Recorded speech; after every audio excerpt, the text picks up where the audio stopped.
وفي الحلقة ال14 بيحصل فيها حاجات بتحزني، لأن بقالي أكتر من 14 حلقة معاه.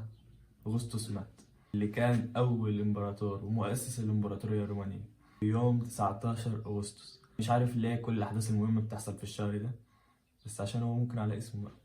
وتيربوس يبقى تاني إمبراطور روماني بعد ما جوز أمه مات أغسطس الله يرحمه.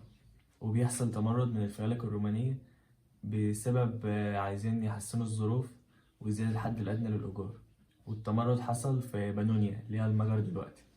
وبعد ما مات بنته ماتت جوليا الكبرى في المنفى بتاعها بعد ما مات على طول بسبب سوء التغذية.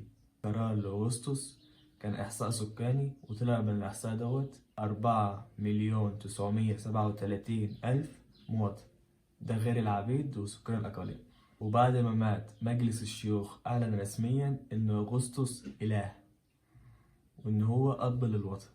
في قصة كده عايز أقولها، وأنا ماشي لقيت شبيه تامر حسني، وهيبقى صورته على الصمنيل بتاعت الفيديو، بس شفته وهو ماشي، كنت عايز أصور معاه بس كان بيجري. وبس، سلام.